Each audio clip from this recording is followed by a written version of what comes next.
Oh, yeah. Anybody else breathing a big sigh of relief? Oh my God, thank God, we're not talking totally cooked. All right, anyway, let's get it together here. Let's get it together. Let's have a goddamn family show. Hang on, I gotta clean my glasses. I know, we're already late. Just relax. Just relax. All right, here we go. Welcome back to the Den of Nerds. I am Josh, and we have a fantastic show for you today. See what I did there? It's a fantastic show. The Fantastic Four new trailer, tickets officially on sale. Actually, good news. People are interested in the movie. Thank God we're not totally fucking cooked. We're going to talk about explain what's going on. It actually is pretty encouraging. The morning has been very positive. There's websites crashing that people trying to get tickets. Showings sold out. Really interesting stuff. Just an indicator that there is a lot of interest in this movie, and that is good to hear. So we'll break down that. We'll go over the trailer, talk about the crazy popcorn buckets, the apps going down. What does this mean for the film? I think it's obviously a little too early to tell, but it is an encouraging first sign for the film, and so I do want to touch on that today. We also have some pretty cool DCU news, actually. There's going to be a whole segment today where I want to go over some newly revealed information from The Hollywood Reporter talking about a 6-year plan for DCU, a build-up to something similar to Avengers Endgame. And we sort of have heard some rumors about this before, but now it's like really getting scooped up, being reported. That's really cool. So I want to talk about that. That's awesome. There were also some posters revealed for the Superman film. They look pretty crispy. I'll be honest. They look good. And then there was actually a novel that apparently is canon to the DCU. It reveals some things about that world. Because remember, this is a new DC universe, right? So it's kind of interesting as we enter this thing. Well, what is going on? Superman seems like he's already a hero. What has he done in the past in this particular version of the DC universe? We have some information coming out from a new novel. And so I want to go over that a little bit today as well. And then we have Warhammer updates. Adam in chat, Adam Nagel says, let's go. Warhammer, so excited. It's going to replace Star Wars. Can't wait. Adam, you're absolutely right in chat. And if you're listening on the podcast feed, you have no way to know if that's what he actually said. And I love it. Okay, so here's the deal with Warhammer. We do have some updates coming from Henry Cavill himself, the main man. Talking about the process. I'm going to be honest, not necessarily incredible news and stuff that I also heard from some other people, interestingly, behind the scenes. I want to talk about what's going on there. And, you know, there were some reports a couple of weeks ago that they were making logos and potentially ready for a big announcement this summer. They are in there. They have the writer's room. They're working on it, but they are running into a couple of snags. And so I want to explain that. I want to explain what's going on. I don't think anything is screwed. It just kind of speaks to the difficulty of adapting something like Warhammer. So we'll get into that. On top of that, guys, and this one will get a little nerdy, but this morning at like 5 a.m., they finally revealed all of the new upcoming changes for the Warhammer armies and the Warhammer rules. Oh, my God. I'm so excited, man. It's crazy because I was literally up till 1 a.m. last night playing Warhammer with the old rules and everything like that. But, oh, my goodness, we just got, if you are a Warhammer fan that's actually into the game and plays, we just got, like, Christmas, man. Like, it's freaking Christmas. It's almost like a whole new version of the game. Really cool, so I'm excited to get into that. I'll talk about that in the Warhammer section a little bit as well. And I wanted to talk about 4 show notes, right? For show notes, a couple of things going on this week, man. We actually got a pretty packed next couple of days. So I want to explain what's going on before we get into the news. Tonight, of course, we will do our Nerdvenger stream. That'll be at 7:30 at night, and it's going to be a casual one tonight. I will talk a little bit more about my trip to New York last week. I can't reveal what I went for, but I can talk about a little bit more cool stuff that happened, so I'll talk about that tonight, and just hang out with the community, talk about where my head's at with content, directions. I just want to put this out there. I'm considering multi-streaming again and potentially doing another subathon sometime soon and doing multi-streaming with that across all these different platforms. And with that, I'm also thinking about Kick. And I know, Kick, right? It probably has a reputation or whatever, similar to like Rumble. But one thing that Kick has, dude, is they have a 95% split for memberships, okay? Meaning like if you're on YouTube, right, and you do a membership, 30% of that just goes to YouTube. If you're on the Apple Store, I think it's worse. I think it's 30% off the top and then 30% off of that YouTube takes. It's not great, okay? I'm obviously, we're in a privileged position and I'm very grateful for everything, but it's like at the same time, like, damn, dude, Google be taking a lot of that money. Kick does a 95-5 split. That's pretty fucking crazy. That's crazy. So we're thinking, I'm just thinking about it. We'll talk more about it tonight at 7:30. Maybe we could do a cool subathon and include all the different platforms in that as a way to kind of, get more into streaming. But we'll talk about that tonight. So that's kind of cool. And then tomorrow night, this will be interesting for some of you guys. Tomorrow night, I will be streaming a Warhammer game. So a lot of you have been asking, like, hey, can you play a game on stream or like talk us through a game or whatever? So tomorrow night at around 8 p.m., I will go live. My buddy and I, we're already planning to play tomorrow. The new rules are out, so we're extra excited to play tomorrow. And so tomorrow at around 8 p.m. on this channel, maybe on Twitch as well, I'm not really sure, I will be streaming a Warhammer game. It'll probably go unlisted after we end the stream because I just don't want to screw up, the numbers on the show or whatever. But that will be something we're going to do tomorrow, okay? Now, Friday, we will not have a morning stream on Friday, okay? So no more 11 a.m. streams on Friday. But instead, I'm going to be doing the Nerdy News Rundown, okay? So I'm going to do a dedicated news video breaking down all the big news from the week, hopefully with updates and more clarity. That will drop tomorrow early afternoon because all I'm going to do is wake up and just work right on the Nerdy News Rundown. So that comes back. That'll be on the main channel. I'll send a ping out on Discord. I might even do a community tab thing here on this channel. We'll see. And that'll be cool. But we also have a stream tomorrow, guys. So tomorrow at 5 p.m., Summer Game Fest, okay? And because the game that I went to go check out last week is revealing itself at Summer Game Fest, we're going to stream for that. So at around 4:45, 4:30, I'll go live. The thing starts at 5. We'll watch the Summer Game Fest. We got a lot of gamers in here. A lot of people that oh, yeah, that's for Friday. Yeah, that's for Friday. So Friday night, 5 p.m., we'll do a Summer Game Fest stream. And then after they announce the game that I saw, I'll gush about it because I've been actually really excited to talk about that. So that's kind of your show notes. 2 streams today, 2 streams tomorrow. One's a Warhammer stream, so about 10% of you will be interested in that, right? And then Friday, no stream in the morning. Nerdy News Rundown drops in the early afternoon.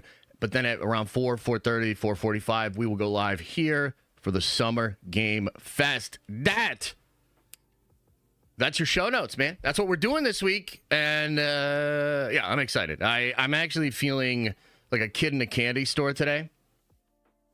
I mean, I genuinely got into this because I love nerdy shit. And I love being a giant nerd. And today was just awesome. I mean, obviously, not a lot of you guys can totally relate to the Warhammer stuff. But trust me, it's like Christmas come early. Fantastic Four stuff. Oh my goodness. I thought the trailer was awesome. Like the trailer's great. To hear that the ticket sales were going so crazy that people were not being able to log in and stuff. I mean, it kind of sucks for them, but that's also really encouraging. It means there's a lot of interest there. So that's really cool. And I'm even excited to talk about this DC stuff. So I am a happy nerd today, ladies and gentlemen. So let's get into it. And I guess we should begin with the Fantastic Four stuff, then we'll talk DC, then we will talk Warhammer, okay? So, let's get into this. First things first, we did get a new trailer for the Fantastic Four. And so let's watch this together. It is the tickets now on sale kind of a trailer. They do this. We all kind of expected something. To be debated how much of this is even new, right? There's a lot of, like, they've been showing the same kind of scenes because they don't want to really give away spoilers here. But at the same time, I think this trailer is actually pretty good. And it does have some shots that show scale. You get to see your first look at Franklin. So it's pretty cool. Let's check it out. Family. It's about connecting to something bigger than yourself.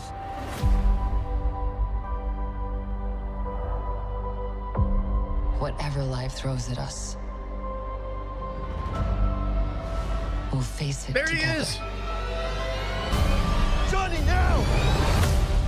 As a family.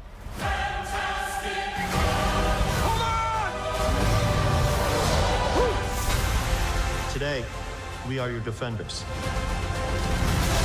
The four of us will face the danger.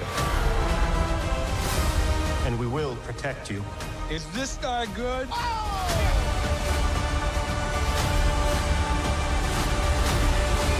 The clobbering time? Oh, yeah.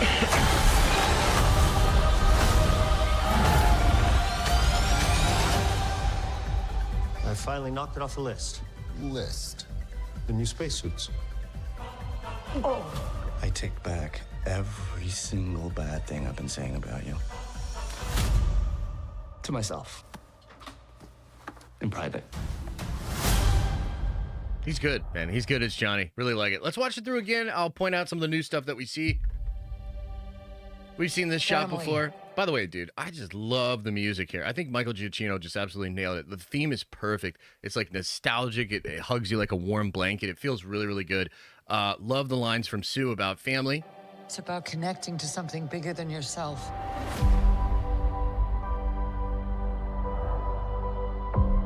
Whatever life throws at us, we'll face. This is obviously new right here. So you got little baby boy Franklin. Now, this is not a newborn either.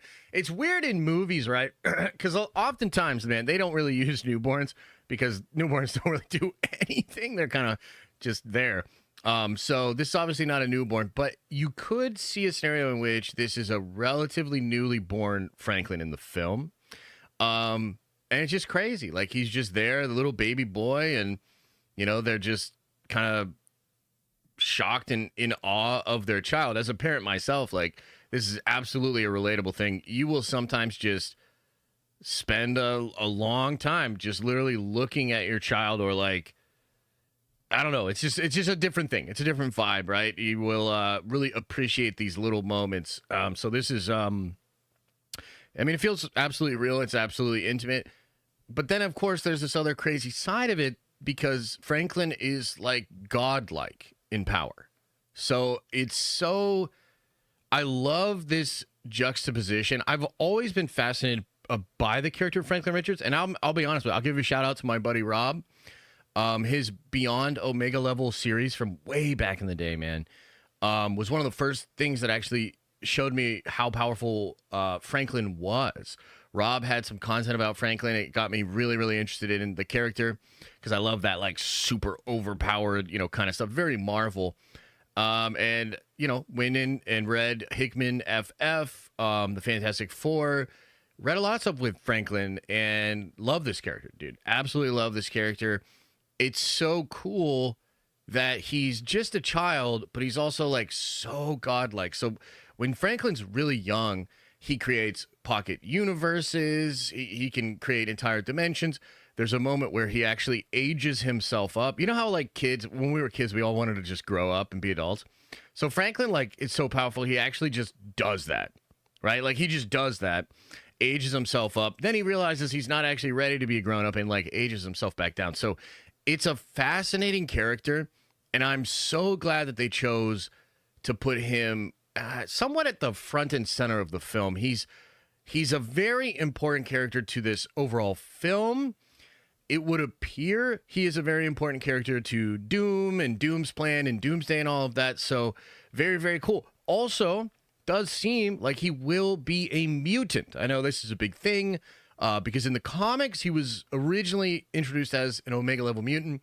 Years later, actually during the Krakoa era, is one of my least favorite retcons in all of comics. They retcon him similar to Wanda, actually. And basically, the explanation is he was so powerful, he has cosmic power. He literally makes an X gene in his blood to sort of belong or some shit like that. And I think it's the same thing with Wanda. They explain that Wanda isn't a true mutant in comics. Like, they retcon that. I hate these retcons, man. I just prefer him to be an Omega level mutant. And from what I understand, in the actual film, his anomalous abilities will be because of a mutation. So that will kind of be directly said there. Now, whether or not he's like a true mutant or whatever, I just hope they stick to the basics, man. Just make him a mutant. With everything you're cooking with X-Men and Avengers and then the mutant saga, I think Franklin could be like a central character to that, which would be really cool. Sit together. Johnny, now! So that's new ADR, Johnny No. Interesting. I wonder if that actually belongs here in this scene. As a family. This shot looks incredible, man. This is new. This shot here. This one I think we had, but some of these other interiors are new. Rather, this exterior is new from outside of it.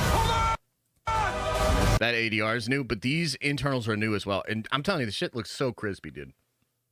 Like, I know there was the screening last week. There was some confusion. Maybe it was an assembly cut. It didn't have all the finished effects.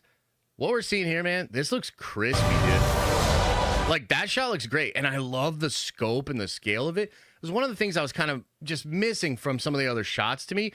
Like, even some of the Silver Surfer shots seem almost isolated to that, you know, whatever that is, if that's a version of Times Square or whatever. But here, you get the full cityscape. You get a big scale of the technology, the design, the architecture. More of this, please. Like, I want it to open up. I want to feel like this is lived in, you know?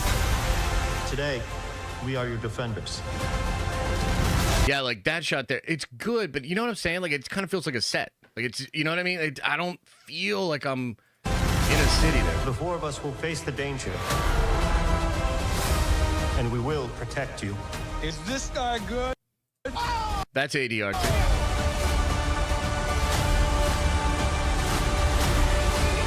The clobbering time!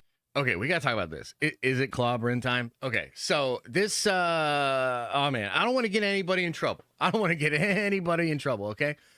But I had it on pretty good authority that the Thing did not say it's clobbering time in the movie. Now, I'm gonna have to be that big old pedantic nerd about this, okay?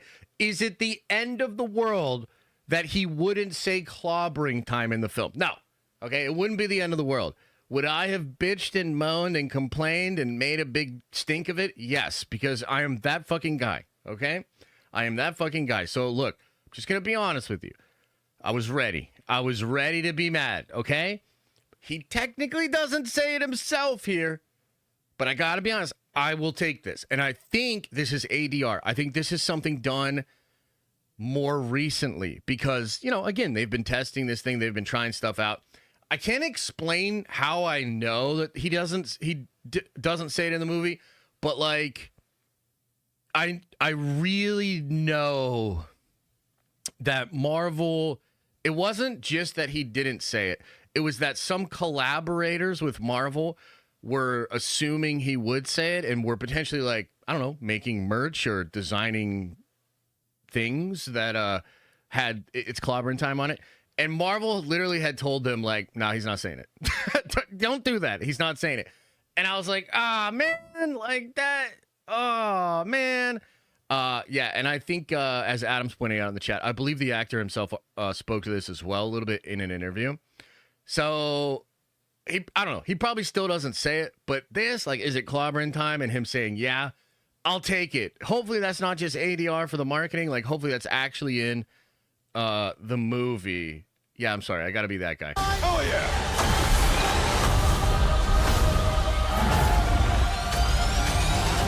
It looks good, man. I finally knocked it off the list. List. The new spacesuits. I take back every single bad thing I've been saying about you. To myself. Man, I got to say, you know, myself and many others, pretty, I don't know if skeptic's the right word, but we were watching the casting for the Fantastic Four. We're watching it pretty closely, and there were a lot of names rumored. If you'll recall, Marvel was just, they were trying a lot of things out. They wanted to go for bigger names, but it was really important that the chemistry was right. So there was like a 1.5-year period where we were hearing all sorts of names, all sorts of people. And when we finally settled on this cast, there were a lot of people, including myself, that were pretty, unsure of how this would go, particularly with Pedro. You know what I mean? I frankly just, I like Pedro. Like, we were just talking about this on Discord the other day. Man, Pedro, he's been in so many great things, but I particularly think if you haven't seen him in Triple Frontier, he's absolutely incredible in Triple Frontier. The Unbearable Weight of Massive Talent, absolutely incredible in that. Pedro's the man, you know what I mean? Like, he's very talented. I just never saw him as the right pick for Reed. I mean, number one, Reed is like the smartest, nerdiest, like kind of isolated guy.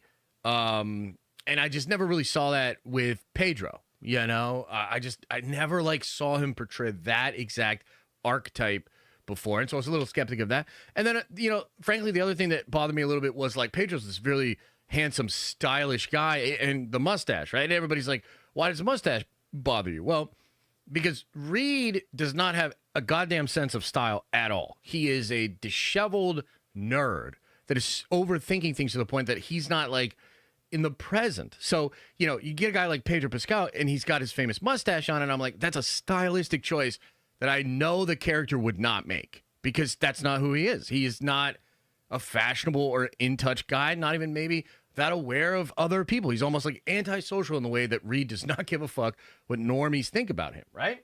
So there were some hangups for me. There were hangups when I heard about Quinn not chasing tail in the movie. I was like, oh man, that's like a pretty important part of Johnny's story. It's what allows him to be redeemed in certain ways as he grows. By the way, one of the sort of dings from last week was a lack of character development, right? So it's ooh, that's a little tough. But I say all of that to say that the more you see these people just together and doing dialogue, which, the first trailer was really teaser, you don't get a ton of dialogue. And we've gotten more and more dialogue. So whether it's this trailer, the second trailer, the spots they did for the NBA, we are getting a lot of how these people are together. I got to say they're nailing it. The dynamic is working for me. It feels right. It's certainly a new version of it, but it feels so right to the family elements of this team. And I was really encouraged the other day when Matt Shackman referenced the Jonathan Hickman Fantastic Four, okay? And to me and to many nerds, that run was so important because it really solidified this family element. There were times in Reed's past as a character where you could say he was sort of callous and you could question how much he really cared about his family. Hickman completely deconstructs that exact thing with Reed, because what happens in the Fantastic Four Hickman run is he is confronted with a council of Reeds, a group of variants that are him and that honestly are doing shit he wants to do, meaning saving the entire multiverse. They're working together, all of their intellect. They're creating farms and barren lands. They're taking out rogue Galactuses. They're solving the problems. That's what a man like Reed wants to do. He wants to solve the problems. So he encounters a group that is him living out an ideal version of what he wants to do. But here's the problem. All of those Reeds that he encounters sacrifice their families. They all sacrifice their families. Sue, the kids, Johnny, Ben. There is no Fantastic Four. They just leave. All of those Reeds go out for cigarettes one day and never come back, right? And Reed is confronted with the choice between an idealistic version of what he wants to be and his family. And he chooses his family. And it's very fucking meaningful. And it really does recontextualize the character. I think it helps all the other runs that come after that.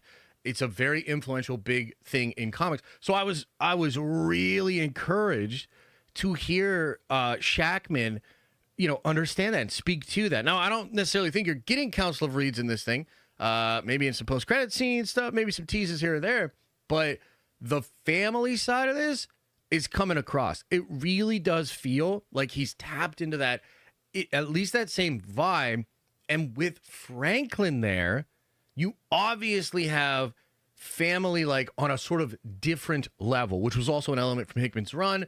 The kids themselves, It's a little different than like the sort of found family of the four. This is actual family for everybody too. Like the Ben and Johnny are actual uncles. This isn't like a, you know what I'm saying? Like it makes it a little bit more serious. It gives it a little bit more oomph. So I think just from a chemistry place, this cast is really nailing it. And I really want to bring that up because at the time, you know, there were a lot of us just questioning what Marvel was doing. We're like, oh, whoa, what the hell? Like, what? I thought this guy would be better. I thought this guy would be better. What about Margot Robbie? Like all these different things. We kind of have to respect that what they landed on, at least in my opinion, is really good chemistry. This is a really good group, a really good ensemble. I'm excited to see how they do in the film. I'm excited to watch them in the next two Avengers movies, and I'm excited to see where we end up with them after that. So I think that's all good. I think that's operating well. The other side of this, because of course, you know, I like to do that thing where I treat it like sports. You know, I like to try to see what the numbers are. How are we doing here? And frankly, when it comes to Marvel, when it comes to Fantastic Four, oh shit, man, we've been nervous. Okay. So we talked about this a little bit. I mean, yesterday, the day before. I mean, it kind of seems like it's been the theme of the past month with Thunderbolts performing the way that it did, with Brave New World performing the way that it did, with Daredevil not being able to chart. We're like, what is going on here? You delay Secret Wars 7+ months. The thought, it really did feel, and it still kind of does feel like Fantastic Four could come in and like wildly underperform, okay? And that would be obviously unfortunate. Well, this morning, after that trailer we just broke down, after that trailer came out, tickets officially went on sale. And I'm very happy to report we have some great signs out the gate as far as how this film is doing. I think the most accurate way to say it is we're not looking at a Thunderbolt situation. I don't know that we're looking at a smash hit. I don't know that we're looking at $1 billion. I don't know that we're looking at anything crazy like that. But it really does feel like we're not looking at Thunderbolts. The reason I say that, multiple outages for different apps and websites for people trying to get the tickets. So this happened via AMC. This happened via Regal. I don't know that there were many troubles on Fandango. Fandango seems to be maybe the most, I don't know, maybe they just have the best infrastructure or whatever. But I know for sure we had multiple members of the community that live in big markets that were having a lot of trouble getting tickets. A lot of showings selling out rather quickly. And this is quite encouraging, okay? This, you know, again, we don't know for sure because it's not like numbers. We don't have numbers here. We just have like an indicator that it was on the high side. It was on the heavy side of traffic, and there was a ton of interest out there for the fans. So basically what I'm telling you is, I think yesterday I said, I'm going to owe Brandon Davis $500. Well, guess what, Brandon? Game on, motherfucker, because it looks like it's going to be a close race after all. Let's go, Fantastic Four. And you know I'm buying Warhammer with that 500 if I get it. Okay. So that is obviously a positive indicator for the Fantastic Four. I just want to say one more thing about Fantastic Four. I think this is so cool, dude. I think this is so cool. We have the largest popcorn bucket ever created. You know, they've been doing these gimmicky popcorn buckets for all the films. I love it. I'm a sucker for it, dude. You know, useless, nerdy plastic is kind of my thing. I got it all over the house. So I always get these things. This is the big boy. 20 inches wide, 17.5 inches tall. Holy. It's the big boy. The biggest popcorn bucket ever made is Galactus's big-ass head. Oh, my God. I love it. We went from Cloud Monster, completely misunderstood, to I get to eat my fucking popcorn out of a giant Galactus head, purple-ass head with glowing blue eyes. Let's go. I'm excited. And I actually do think, believe it or not, that's a fun little marketing gimmick. I think that will make some buzz with the film. I think that'll get some people excited to go check this out. Maybe try to get that because it's limited. It will not be there the entire time, right? So I think it's cool. I think it's working. Here's the other thing. As we, because we're about to discuss Superman, we're about to discuss some DC stuff. You know, Superman has obviously had, I think, a great marketing run in the sense of awareness. I don't know that it's selling everybody on the film, but it's certainly making a shit ton of people aware of the movie, right? And I think Superman has a lot going for it. Fantastic Four selling tickets before Superman when it comes out 2 weeks after Superman, and it's crashing apps, and it's got, like, frankly, some really cool marketing for it. I mean, it's kind of feeling like Game On, man. I don't know. Is this some white Suge Knight? Is this Kevin Feige playing a little dirty here? Because this could seriously undercut some Superman sales. You know, they're literally like, we're up first, and we're gonna get people's money 2 weeks out from your thing first. I do find that pretty interesting, man.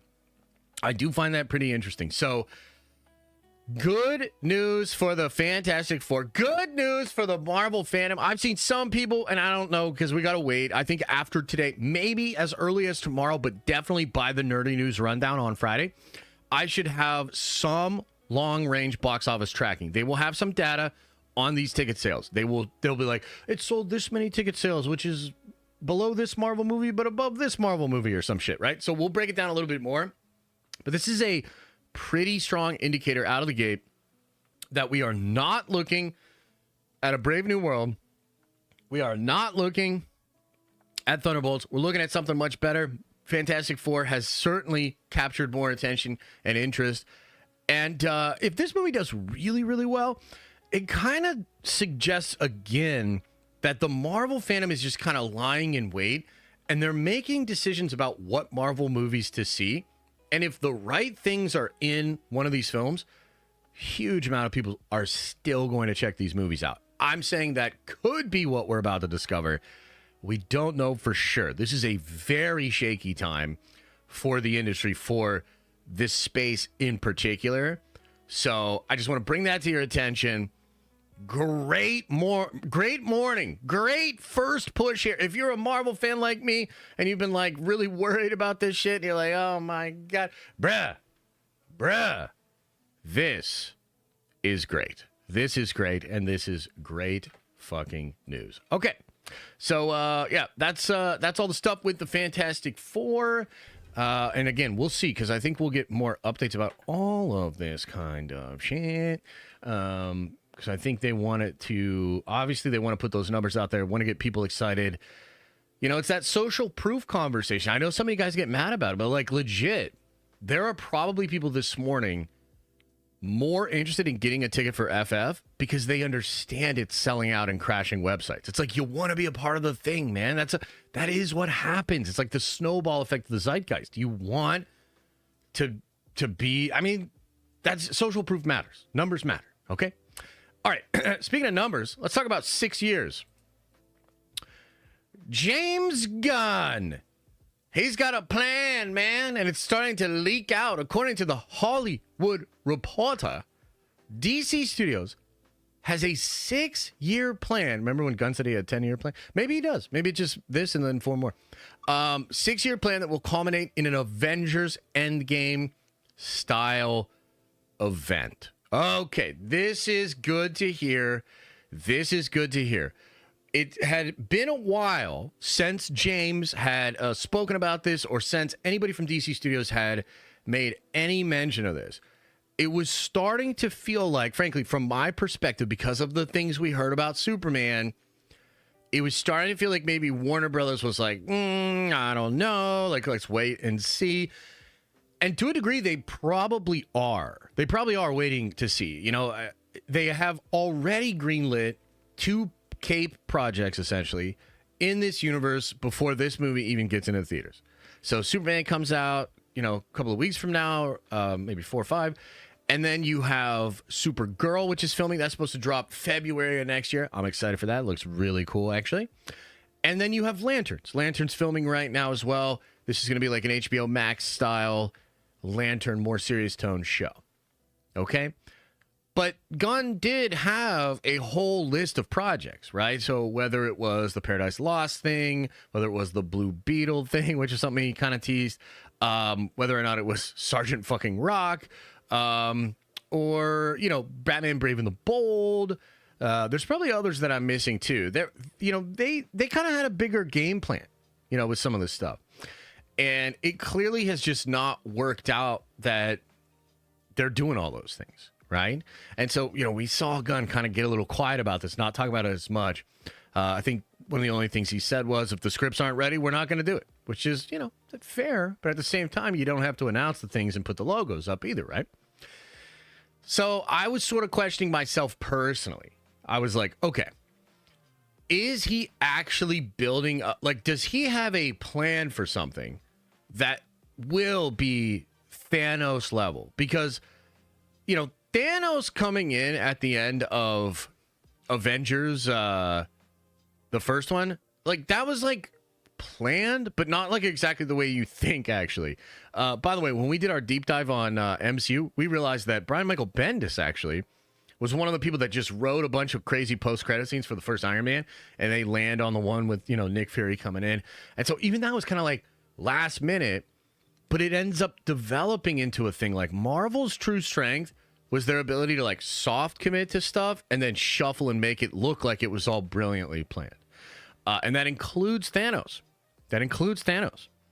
But now, of course, years and years later, it's different. And I think Gunn, he needs more than a soft idea. I think he really needs an actual idea and a way to move this whole thing forward. Now, he's also lately, and this was another reason I thought maybe we wouldn't be getting something like this, he's really made it a point to talk about like how the content needs to work on its own. He doesn't want it to feel like homework. He's talked shit on cameo porn and all these sort of stuff. So, you start, at least I did. I started to get a sense that like, man, maybe he's not even really trying to do that. He's saying it's more like Star Wars than Marvel. It's like, okay, well, what does that mean? Are we doing a big story here? Is it Brainiac? Is Brainiac pulling everything together? Well, according to the Hollywood Reporter, there is a 6-year plan that builds towards an Endgame-like event. And I actually really like that, and I'm glad it's coming out now. I'm glad the reports of this are starting to come out now because, Superman really does look like it has a big chance to be successful. That is when you want to strike the iron. Like, wow, it's hot. And, it's kind of a shame that we don't think they're going to be at SDCC, at least not in a big capacity. I was really hoping, because they have 2 weeks of Superman box office. If it's a smash hit, they could announce World Finest. They could announce all sorts of stuff, get people excited, right? It's a shame we won't be getting that. But the same principle applies. It's like when Minecraft crushes and then they announce a sequel to try to get people there in weekend 2 or whatever. It was like when we heard all the reports that Jake Schreier was going to direct X-Men to try to give Thunderbolts a big push in weekend 2. That's the playbook, right? The playbook is if you have a big hit, a good first weekend, drop some cool news, make it even more of an experience, get people to go. Social proof. So with that logic in mind, the fact that we're hearing these reports is kind of encouraging. It almost feels like that team over there is prepping for the ability to be like, we're doing this. And I think as soon as Superman starts to look good, which could happen within the first week, could happen within the first 2, I think Zaslav, who just got voted against, he's not going to get all the money, which is so funny. That's another thing. But I think if Zaslav sees a successful first couple of weeks of Superman, he's going to be like, go for it, James. And at that point, we might begin to hear more about this exact plan, a 6-year plan. Now, I also want to show you this. This right here, technically from a little while ago, but this was reportedly what Gunn and Safran want to do with the DCU projects per year. Okay, so check this out. They want to do 2 live-action films per year, 1 animated film per year, 2 live-action series per year, 2 animated series for HBO Max per year. That's a hell of a lot of output. You know what I mean? And I think, again, one of us probably put the kibosh on this, put the pause on it because, just the genre feels a little fatigued. We're not sure where everything's at right now. So encouraging to hear the things we just heard about Fantastic Four, but we still don't know. We still don't exactly know. So this is a lot of output. But the reason I bring this up is because this makes the 6-year plan make a little bit more sense. I mean, if you're popping off at 2 movies and 2 live action shows a year, That's very good output. Even if you're only doing one movie and one live action show, that's really pushing shit forward. And then you got all this other ancillary stuff. That's a ton of output, dude. You have the ability to set up a ton of characters because remember, the juice with Endgame was somehow, some way, Marvel created a full-ass living and breathing universe with multiple different characters doing multiple different things that people cared about. And then they brought all of them together in this like crazy, unprecedented way. It felt like everybody was getting shine. Big connected story, culmination to this like 10-year thing. Oh, it was so crazy. That's clearly what they want with this 6-year plan. And so the output makes a little bit more sense when you consider the plan. The question will be, will the plan take this form? And I think it all lies in Superman. It all lies in how Superman performs, how's that opening weekend, how the legs into week 2. But what I'm saying is, you know, we don't have Comic-Con this year for DC. At least it doesn't feel like it. But if Superman does really well, bro, I think next summer or even maybe earlier in the year to sort of match up with the Supergirl thing, you could see some massive announcements. DC could be firing on all cylinders here and really producing a ton of content to flesh this universe out and get us a bit closer to some big event, which I still think is probably going to be Brainiac. That's what I think he's cooking, but we will see. Now, one last bit here about Superman. I want to go over this. There was a novel, an official novel inspired by the film. It's called Welcome to Metropolis, bitches. And then they made Gunn remove the bitches. So it's just Welcome to Metropolis now. And it has a couple of interesting tidbits. It's apparently canon to the DCU, and it has some info as far as like what's going on in this canon. So a couple of things that are interesting here. Here, let's just read this little segment here. It appears that Superman already fought Metallo before the events of the movie. For example, I think we should wait for the police to arrive, Clark whispered. That cyborg definitely looks dangerous. And risk missing the scoop of the year? Lois hissed. Forget it. Before Clark could stop her, she stood up, cupped her hands around her mouth, and shouted, Lois Lane, Daily Planet, who are you? What do you want? The cyborg turned back, staring at Lois. The eye on the robot side of its face glowed red. I am Metallo, it announced in a voice distorted by electronic amplification. City Hall is mine. The mayor and all others have gone. So Metropolis is mine too. Keep distracting him, Lois, Jimmy whispered. I want to get a good shot of Metallo with the City Hall in the background. Staying low, he dashed from fountain to a nearby trash can, trying to get in position without drawing the cyborg's attention. Jimmy, no, Clark whispered. Oh yeah? Lois called him Metallo. I'm not sure it works that way. Just because you scared everyone away doesn't mean you own the city, Tin Man. City Hall's just a building. Standing in front of it, waving your arms like a maniac, doesn't put you in charge. Okay, so I don't really understand how that means he had already fought Metallo, but perhaps that's coming in from a different section. Clark also apparently wears his suit under his regular clothes, just like in the classic comic stories. We already knew that. There is a new villain named the Hammer of Bavaria that will be introduced in the film, and the book says he's just as strong as Superman. I believe that's the clone. I believe that is the Ultraman clone who's in that armor in the trailer. Green Lantern Guy Gardner shows up and uses his ring to make some fun and strange things. He creates stuff like a water bottle that filters water, a flying board to ride on, a big net, a trampoline, a battering ram, a spear, a cactus, an octopus, and even a jet engine. So that's kind of fun. Definitely making some cool constructs. All of this helps build a picture of the DC universe that's already full of heroes, action, and history before Superman's big movie story even starts. And then they have more stuff from the, the movie concept art, the Justice Gang, and all that. So kind of interesting. So he's obviously fought against Metallo before. You have him wearing the suit under his regular clothes. That's pretty standard. Guy Gardner doing a bunch of crazy stuff. Obviously, we knew Gardner had been active for a while. And then I think the other thing is the Hammer of Bavaria, who I still think is going to be a clone of Clark and end up being Ultraman. So kind of just some little tidbits there. for that new DC universe. And again, the big story is that the 6-year plan, man, people are starting to talk about this 6-year plan. I think that speaks to some confidence and some buzz starting, because that wouldn't be a thing unless they were actually talking about it. That was in the trades. So the studio could have put the kibosh on that, including Gunn himself, who he has done that before. You know what I mean? So fascinating, man. I have high hopes for Superman and for the DCU. You know, what I said on Twitter, and I truly believe this. I truly feel this way. I want this to succeed.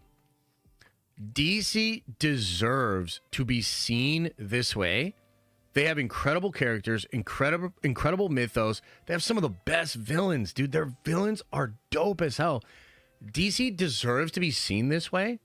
DC deserves to have a big payoff in Avengers Endgame event, and to really pop off and do, you know how in Endgame and in Infinity War, we had all these really fun comic booky moments that get brought into those films. Do we need that for DC? Like, there's moments. You need those moments for DC. So, I don't know, man. Maybe I'm just in a good mood because all the Warhammer stuff that's coming out. But I'm getting optimistic about this. I'm excited for Superman. I hope it doesn't suck. I hope they cut out all those jokes. I hope it's going to be real good. So there you go. There's some updates about DC, the plan. They should have ticket sales for Superman soon, you would assume, right? Like, because, you know, again, Fantastic Four is 2 weeks later, and they're selling out theaters right now. So you would assume Superman ticket sales go on sale soon. And we'll have an indicator there of, like, what does the first pop look like as well. So, of course, like always, we'll follow along with the whole thing. I'm excited for both films. I want both films to do better. I just want Fantastic Four to win, or to make a little bit more money than Superman, so that I get $500 from Brandon Davis. All right. Shall we talk some Warhammer, ladies and gentlemen? Shall we talk some Warhammer? All right, unfortunately, it's not all great news with Henry and the Warhammer thing. Let me explain what's going on here. This is an article published a couple of days ago. Henry made some comments in an interview with Esquire, and he revealed how tricky the Warhammer adaptation has become. Before I get into this article, I do want to say I had a source reach out to me sometime this week, and also mirrored this. Before I even saw this article, they were like, they're having trouble in the writing. Let's explain. Henry Cavill reveals how tricky his upcoming Warhammer adaptation has become. Former Superman actor Henry Cavill is a longtime fan of the Warhammer 40,000 game series and is eager to adapt it to the big and small screen for himself and fellow franchise enthusiasts to enjoy. However, Cavill has now admitted that the adaptation is proving tricky to get across the finish line. It's a tricky IP and a very complex IP, and that's what I love about it, Cavill said. The challenges that come with putting this on the page in a way that is doing justice to that complexity, that trickiness, and that nuance is a challenge I'm enjoying enormously. Henry Cavill is spearheading a Warhammer 40,000 universe. Cavill will be front and center in the Warhammer 40,000 cinematic universe at Amazon, which got the green light in late 2023. Cavill will not only star in the TV show and film based on the game franchise, but also executively produce and plan projects. He insists he wants to do Warhammer 40K justice by avoiding watering down the adaptation to satisfy the mainstream audiences. This is different from what I've done before, Cavill tells Esquire. I haven't had my hand on the tiller of things before. It's wonderful doing that. Created by Games Workshop and designer Rick Priestley, Warhammer 40,000 is a popular miniature war game that established especially gained traction in the United Kingdom in the earliest iteration of the game, which premiered in 1987. That'd be Rogue Trader. And then, I think it was Rogue Trader. With the most recent edition released in 2023, Cavill worked with Vertigo Entertainment, his partner, Natalia Vescuso, that's a baby mama now, to secure the rights to the game's intellectual property before pitching Cinematic Universe to Amazon in 2022, with the studio acquiring the rights there soon thereafter. It wasn't soon, actually. It took 2 years of debating to even get the rights situation finalized. The first adaptation of Warhammer 40K will be a Prime Video TV series. No showrunner has been confirmed for the small screen iteration of the game. However, Cavill posted on Instagram in 2024 that he had been sifting through the plethora of incredible characters, poring over old tombs and text. Our combined efforts have led us to a fantastic place to start. our universe, and has been agreed upon by those the high ups of both Amazon and Games Workshop. So what he's talking about there was a contractual period of 2 years from that 2023, or maybe it was even it's 2022. There was a 2-year grace period where basically they had agreed to initial talks with Amazon, and they had to figure out what it was going to look like what were they actually going to make together, or they would the talks would completely dissolve. So they had until I think it was December 20th of last year, and almost right then, right before it was over, they figured it out. And by figured it out, what I mean is they know what the first show will be. They know how they're going to begin to introduce Warhammer, which again, Henry's saying is just so crazy and complex. They know what the show will be, and they've decided on what characters and setting to try to bring people in. Okay? Now, what he is saying, what the new stuff that he's saying, and it matches up to what I heard, it's just complex. It's just they're a little stuck on the writing. And part of that has to do with, Cavill's not going to compromise. Now, this is a guy famously that got kicked off of The Witcher because he cares about lore. Or I guess he left The Witcher, but essentially was pushed out. And, I mean, to me, one of the things I found kind of interesting, because in the past couple of months, my wife has been really getting into the Brandon Sanderson novels and the Sanderson verse, and she listens to his podcast and stuff like that. So I didn't realize that Cavill and Sanderson had kind of started to become friends, and Cavill really enjoyed, some of Brandon's books or whatever. Something really interesting happened. It was a couple of months ago when Sanderson was discussing Hollywood. Now, if you don't know, Sanderson is the most successful writer that has not had a Hollywood adaptation. He broke a Kickstarter record, raised $40 million, and he's I'll say that again, the most successful author that has never had his work adapted. So, George Martin was probably doing pretty good before Game of Thrones was a television show, but he's doing a whole world better now. That usually is a huge thing for an author. Brandon has never had a Hollywood adaptation. And part of the reason why is because Brandon is really fucking stubborn about not bending to the Hollywood people. Does that remind you of anyone? Yeah, it reminds you of Cavill.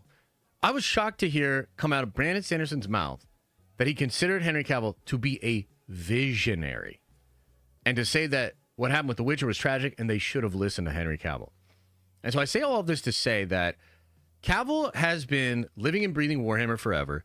He has this big, pretty decent career in Hollywood and never blew up, but of course was, Superman for a while, did a lot of cool stuff. The Cavalry was lit, right? But Cavill has always, throughout his time in Hollywood, sort of separated himself from a lot of the rest of the pack, and he truly cares about source material and adaptations. So now with all of that knowledge, all that experience, and all the butthurt from it not going his way for a long time, he's now, as he says, at the tiller of this thing. So part of the reason this is taking longer, and I think they truly are a little stuck, because they might have the concept, the idea, but the actual teleplays, the actual screenplays for each individual episode might be proving to be difficult. It might be too dense. It might be too sprawling. You know what I mean? There could be a lot of issues with it. They are in that grind right now, and I got to be honest.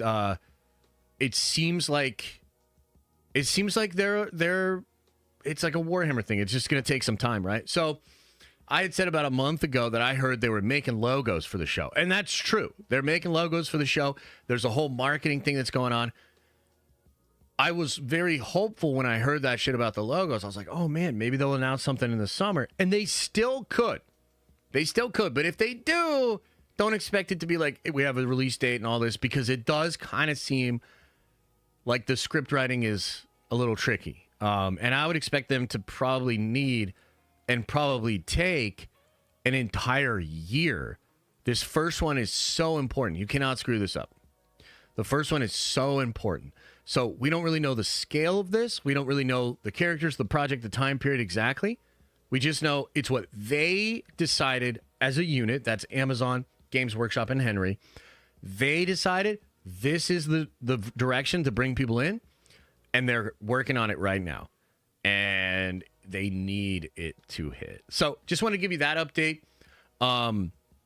about Warhammer itself. Now, I'll say a little bit, I guess, ancillary to this. Warhammer as a game, Warhammer as a company continues to absolutely crush it. And they've been adapting, I think, incredibly well to like their audience and the emerging audience, because as I've pointed out to you guys before, you look at the growth of Warhammer since 2020, it's absurd. It's like 13, 18% a year. Like, it's just really, really crazy, right? And so just this morning, they had this massive like update to the game where essentially you have like a new way to play it, a whole bunch of changes to armies, a whole bunch of this, that, second, and the third. And so what I'm saying to you is, it is literally the best time ever to get into Warhammer. But if what I think is going to happen will happen, the next time they do this, that'll be the best time. I think Games Workshop is obsessed with trying to meet this moment. And so I think it's just going to get better and better. I continue to say I think this is the best time to get into Warhammer. It is awesome as hell. But it'll be even better the next time. So all of you late holdouts, all of you people that are not quite sure, now is the time. But it'll be a better time next time. So we're going to get your ass, is what I'm saying. And to add to that, I do just want to say as well, I'm going to play a Warhammer game tomorrow on stream. So at around 8 p.m., I'm going to play a Warhammer game with my buddy on TTS. I will stream that game live. So it'll be live on this channel, maybe on Twitch as well. We'll see. So if you've ever been interested, you just want to see what it's like to play a Warhammer game, come on by tomorrow. The new rules are out there. I'm so excited to play with the new rules for my army. So I'm going to be doing that tomorrow at 8 p.m. If you're interested, come on by for that for a stream. All right, that's the updates about Warhammer, updates about Marvel, updates about DC. A lot of cool stuff going on. Now let us break into the Q&A, ladies and gentlemen. We'll go over all the super chats, member chats, and all of that. I'll hang in the chat a little bit, and then I'm gonna get on out of here because yeah, it's hot in here, man. Like it just I gotta get the people to look at this AC because holy shit. I just sit in here and bake. What's that thing where what's it called? A kiln? Where you bake pottery? That's what it feels like in here. Feels like a freaking kiln. Okay, hitting things with sticks says, saw No Way Home for first time. WDW Pro is J. Jonah Jameson IRL. Wait a minute. What? Why did you take so long to watch that movie, dude? What the hell? Jon Snow, thank you for the gift of membership. Appreciate you. Rossi, thank you for the sticker. Much love, brother. Corey says, good morning, nerds. Gonna be a great summer as I'm moving into my first house this month. Can't wait to have my own den of nerds. Dude, good for you, brother. Good for you, brother. That's awesome, man. Moving into a new house. Yeah, that'll be fantastic, man. Moving takes a while, and I always find that even when you move in, it'll be like a couple of years later, and you still don't feel like you're fully moved in. It's weird, right? But it's still good to get that process going. And then I remember when we first moved into this house, I was like, I don't know. I don't know. But it grew on me, and there's stuff I like about it. So that's always fun, man. Good for you, brother. Let's see here. Photo by Maiko says, just got my Fantastic Four tickets and also 58 months. Holy shit. Maiko, appreciate you, brother. Yeah, dude, I did not get my tickets, but that's because I live in like the middle of fucking nowhere. I'm not really worried about it. I think it'll be fine. Mitch Griff says, crazy. It's been 43 months. Haven't been able to catch a live in a while due to work. Hope all is well, Josh, and thank you for all that you do. Dude, things are going so well over here. I'm trying not to jinx it, you know what I mean? When I knock on wood. But things are going really well. Got a lot of cool things cooking. Yeah, I'm excited. I thought, you know, I've worked really hard. Last week was cool to be able to take the trip, be around some content creators, be around some success. It was cool. It's just kind of like a reminder, like, you know, keep going, but have fun. So I am feeling really good, man. I'm feeling really good. Thank you, brother. Nuck says, hey guys, remember when Josh beat Cyber Akuma? I feel like we don't talk about that enough. Nerd Avengers for life. Hell yeah. Quote of the day. Quote of the day. Were you guys there? Were you guys there? So Cyber Akuma is the last boss in Marvel Heroes vs. Street Fighter. Difficult boss, man. People have spent hours fighting that boss. You understand? I beat him in 3 tries. Boom, boom, boom. Within 15 minutes, he was down. I was in the fucking zone, dude. I was like Goku. Like dodging shit. Oh, man, it was awesome. Hey, appreciate you, Nuck. Thanks for bringing that up. Super Nate says with a 5 spot, PlayStation State of Play tonight. You think we finally get news on the Wolverine game? Hoping that turns out great. Love you, brother. I hope so, man. If that game looks as dope as I think it will, I'm going to have to get a PlayStation, bruh. I'm going to have to get a PlayStation if it's looking that good. You know what I mean? So, yeah, State of Play tonight, Summer Game Fest tomorrow. They had the Unreal thing this week, and I remember they showed some tech for The Witcher 4. Holy shit, bro. These games are getting crazy, man.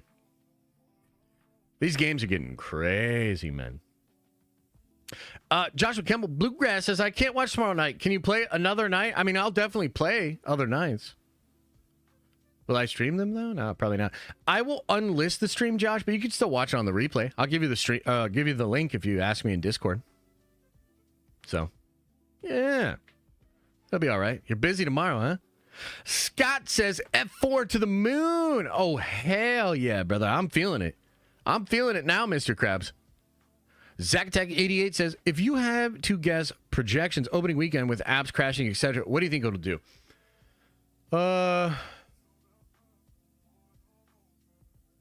mean, it's just hard to say because some people pointed out that even Mission Impossible pre-sales were crashing sites, and it's like that movie didn't open crazy big, although it did break the franchise record. I'm looking for 100+ million domestic. If hopefully 150. Like, if we can get 150 domestic opening weekend, and then like 2 to 230 to 240 worldwide, that would be a really great opening. Anything more than that would be like, holy shit, we might actually be back. You know what I mean? So too early to tell, but I think if at least 150 million domestic opener would be incredible. And if it gets close to 200 million domestic, I mean, that's like a fucking smash hit, dude. That would be like, holy shit, everything's okay. Put Doomsday back in its other spot. Yeah, we'll see. That's a good question, though. I will definitely bring that up as soon as we know. Kaylin J says, Fandango, Regal, and AMC sites crashed for F4 tickets. We are back. It's certainly a good sign, man. It is certainly a good sign. And I am excited as well, brother. Joshua says, did you hear Fortnite is going to let people make custom Star Wars maps? I actually did not hear about that. That sounds pretty cool. Might have to check that out. I did not get in on the Star Wars Fortnite this time. I love Star Wars Fortnite, but for whatever reason, I don't know. I was like playing other games. I was playing a lot of Warhammer. You know, have you guys ever heard me mention Warhammer? Ty9 says, I'm really hoping DC pops off. I need this. Dude, it would be great. It would be great for the space. It'd be great for fans. It'd be great for me. It'd be great for the community. It'd be great for James Gunn. But you know what? I'm not going to let that get me down. It'd be great for a lot of things. Ethan says with a 5 spot, the amount of normies today asking about the F4 movie, this one's gonna be a hit. The spectacle will reel in so many people. Let's go, Nerd Ventures for life. 1 billion on the way. Damn, dude, 1 billion? That would be nuts. 1 billion feels a little out of reach. But if we get there, oh man, I'm gonna be feeling a lot better. And then Joshua says, pretty sure I got band practice tomorrow night. Thanks. Oh, okay, yeah, no worries, brother. No worries, man. Get a nice jam on with all the homies, and then you can watch it on the replay, and we'll chill. All right, everybody, I'm going to hang for like 5-10 more minutes in the chat. Appreciate all the love, all the support. What else is on your mind? Any thoughts, questions, comments, concerns? Definitely not hitting 1 billion, says Cyber Coastal. It feels... That feels a little out of reach, you know? Not sure. Not sure. We'll see. Bless us with some more Warhammer lore. Okay. Well, what do you want to know about? What part of the lore do you want to know about? What you want to know? What you want to know? Here, I'll tell you a little interesting bit here, okay? This is actually kind of fascinating. So, one of the very first editions of Warhammer in the lore. Oh, Custodes? Bro, I could talk about Custodes for days. What do you want to know about the Custodes? Holy shit. Here, I'll tell you this Horus lore, though. We'll do more Custodes later. So, Horus is the son, the 16th Primarch, first found in the Great Crusade. He is the son that rebels, starts the whole Horus heresy. Kind of a bad egg. Okay? Since the early editions of Warhammer, Horus is first described as just like a general that went bad, and eventually after the Primarchs get developed, he's the Primarch that went bad, the Emperor's son that went bad. And then very early on, it's explained that when the Emperor fights Horus, Horus mortally wounds him, but then the Emperor obliterates Horus, destroying his very soul. Okay, so that was a big thing in the lore for a long, long time. Now, in 2006, they started actually filling out that time period in a series of books. And 64, you heard that right, 64 novels later, they finished that story. And so the actual writers flesh out that moment when the Emperor and Horus fight. And they actually have a moment that kind of retcons the old lore, where the Emperor says, I'm waiting for you, and I forgive you. Right before he fucking Kamehamehas him into oblivion. So what that means is, for the longest time we thought the Emperor obliterated his soul, and the Emperor didn't care, he was totally heartless.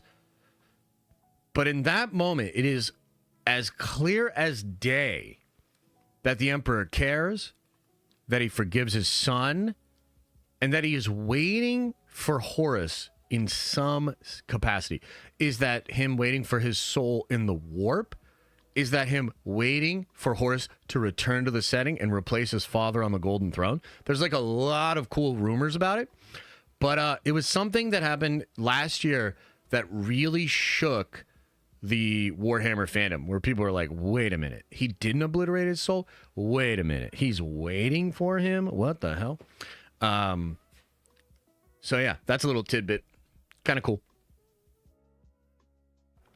How do you think Cavill should open up this Warhammer stuff? It's tough, man. I mean, the way I would do it is I would do a show. I would do 2 seasons of a show, and each episode involved one of the Primarchs. And the way I would do this is I would sort of have the scattering where they arrive on the whatever planet they're on. I would show their upbringing on the planet. I would show when the Emperor finds them and recruits them. I would show them in the Great Crusade, and then I would show them like going into the heresy. And if you did that, and each episode sort of vignetted around time and showed you each Primarch, I feel like that's a perfect way to set up all the main characters for the actual Horus heresy. So I would do like 2 seasons, 9 episodes each season, or you could go 10 and do like Valdor and something. And then I would do movies. That's what I would do.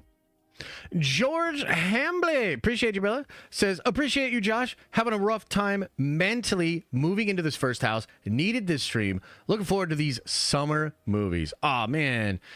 Don't let it get you down, man. There's always stuff going on. And you know what? Look, I know it's so corny.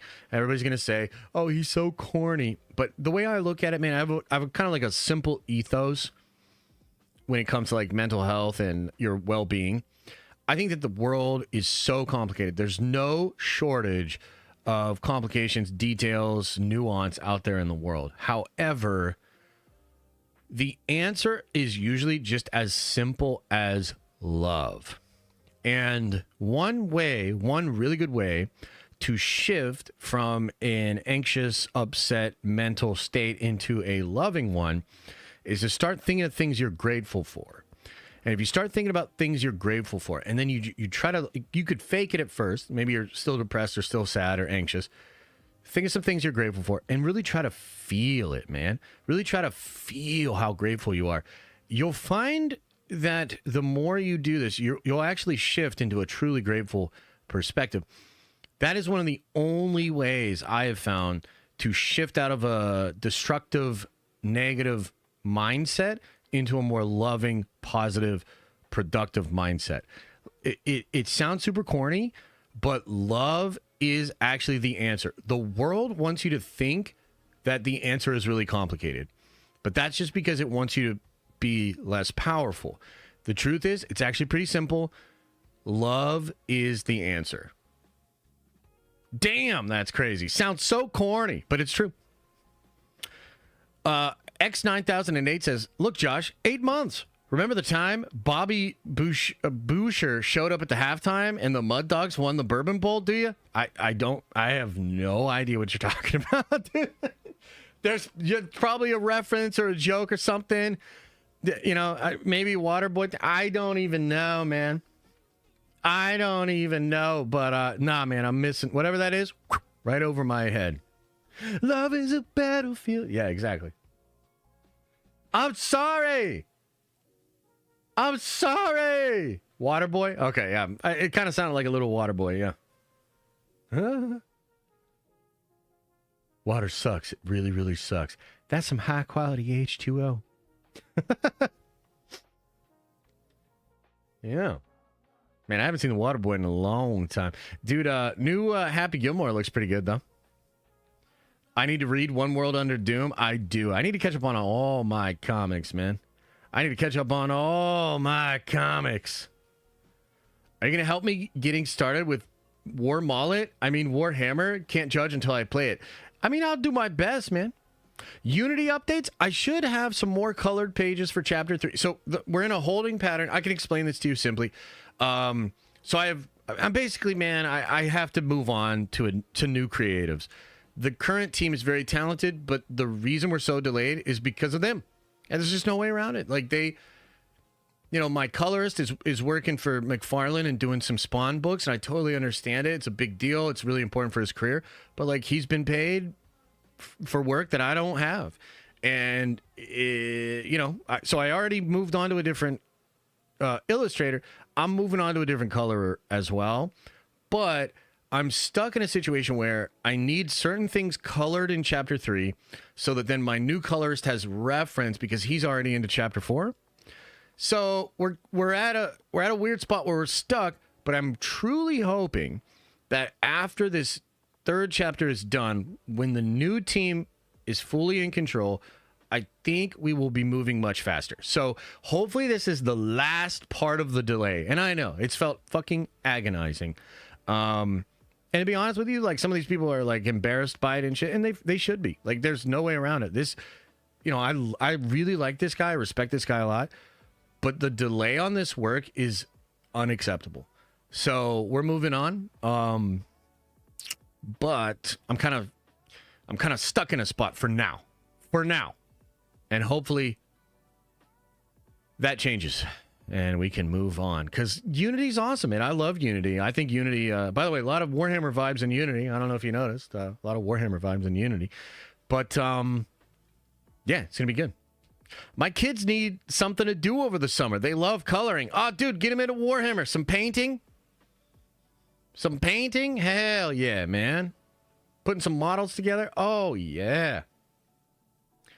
Ooh, no, I did not see that Wonder of Marvel. Is that official from THR? So it is Carrie Beck and Filoni. Is that official?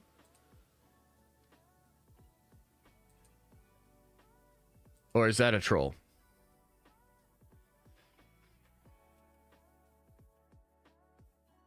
Yep. I think that's official, dude. Carrie Beck and Dave Filoni, co-presidents of DC. Oh, wow. We got breaking news. Okay, let me just do a little bit on this. Let me try to find it here. If I find... Oh, this is crazy.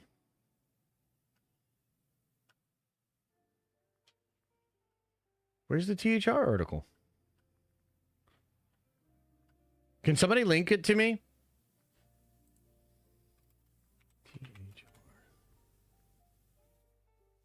I I reported months ago that THR Carrie Beck would eventually replace Kathleen Kennedy. That's not true. I reported it too.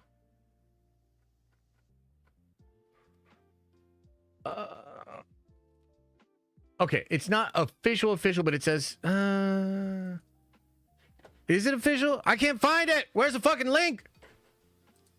Chat.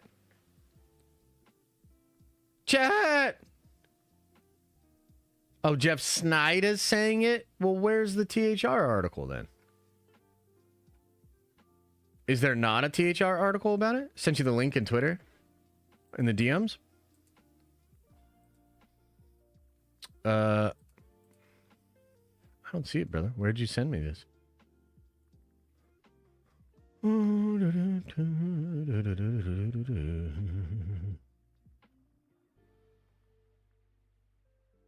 I see Jeff talking about it. Where's the THR article? Can you send it to me in a DM, bro? Human Torch, the FF movie looks like Stewie from Mad TV. I mean, maybe a little bit, yeah.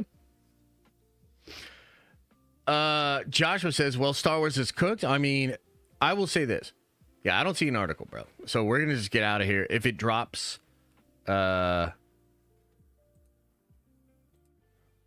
see here. Succession Wars. Okay, so it doesn't say officially then. It's saying probably, right? When it comes to leadership transition or failure to often measure the chaos that follows, right now all the chaos in the industry, stability is like a drug. That's fair. You want to be around the business, blah, blah, blah, to that end.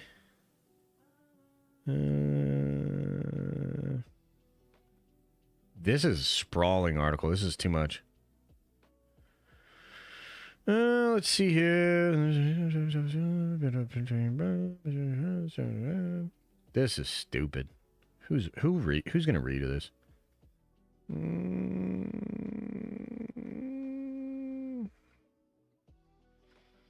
Wow, this is such a stupid article. All right, okay, here we go. Lucasfilm seems likely to follow the path of replacing Kennedy, despite speculation about other candidates, including Emma Watts. Insiders say the company seems most likely to promote within. The current thinking is a scenario where Chief Dave Filoni and production head Carrie Beck take over as co-roles. Even as an army of Disney, Lucasfilm remains in many ways a family business, and as George Lucas' protege, Filoni long been considered a golden boy. But the knock against him is that he might be too steeped in Star Wars lore to risk steering a show in a dense mythology to a broader audience. He's not the Andor guy, he's the Ahsoka guy. Fuck yeah, that's why I like him, says one Disney insider. Beck, who joined the company in 2012, knows the ins and outs, but neither she nor Filoni has much film experience, which could be mitigated by Kennedy's continued presence as producer. Okay, so they don't know for sure, but it is a sign that, yeah, it's probably going to be...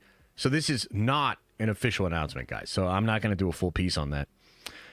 But I will say, of course, the Hollywood trades kind of talking about this as well. It just means that that speculation is there. You know what I mean? Like that does appear to be something that a lot of folks are talking about. And so it's probably real. Is that fair? I think that's fair. And when the time is right, when it's official out there, I will I'll talk about it. I like the picks. I mean, I wish it wasn't somebody like Carrie Beck, to be honest with you. That feels a little bit like status quo. But, I mean, obviously I like Dave. I love hearing that he's not the Andor guy. He's the Ahsoka guy. I like it. Interesting. Okay. All right, everybody. Well, that's a hell of a show. I like that last minute news there as well. That's good. That's cool. We're going to get on out here. Guys, I got a big old video today about the next Deadpool movie. Seriously crazy rumors about what's going to be in the next Deadpool movie. That's going to drop for you later today. Clips will drop later tonight. 7:30. We're going live for the members. We're going to have a nice casual stream where we talk about life. It's going to be awesome. I'll see you there. And we'll be back at it tomorrow as well, okay? As I always say, I hope you are having an awesome and a nerdy day. And I'll see you in the next video.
Is everybody gone?